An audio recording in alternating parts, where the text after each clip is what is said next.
guys. Good morning mga guys. Ito mag-video lang tayo. Nandito ko ngayon sa lugar ng C5. Dito sa lugar ng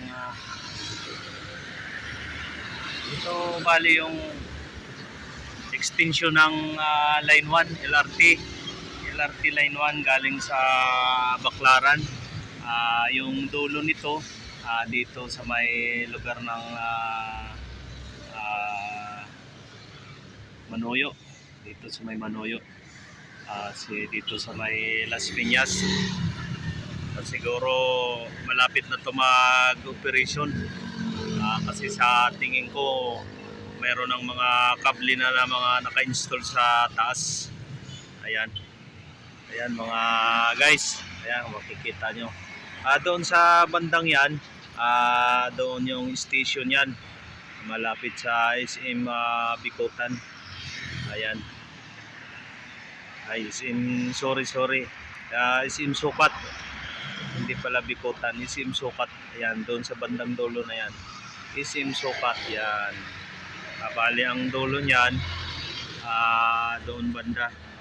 Ayan, dyan pa lang ang dulo niyan, hindi pa yan nakakarating sa lugar ng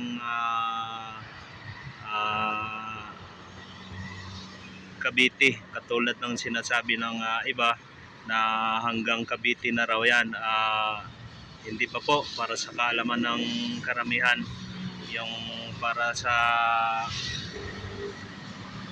po pwedeng makakinabang nito na extension na to, po pwedeng makasakay, po pwedeng sumakay dito. Hanggang dito pa lang to sa lugar ng Manoyo, hindi pa po nakakadiretso ito ng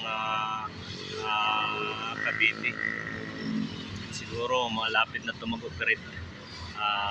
Parang may mga naka-install na ng mga wire sa taas or kable. Ayan, kung mapapansin nyo, parang kompleto na sa taas yung mga kable na yan.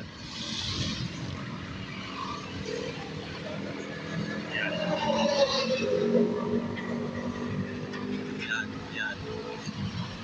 Mapapansin nyo, ayan yung karugtong ng line 1, LRT line 1 galing sa Baclaran.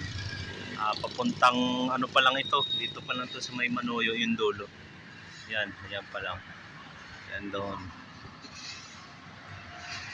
Magmula sa Baclaran, sa may station ng Baclaran, hanggang dito na yan. Paakot na yan hanggang dito sa may Manoyo, Las Piñas. Yan mga guys, para sa inyong kaalaman lang. Maraming salamat guys sa inyong panood sa video ko. See you on my next video. Salamat, maraming salamat.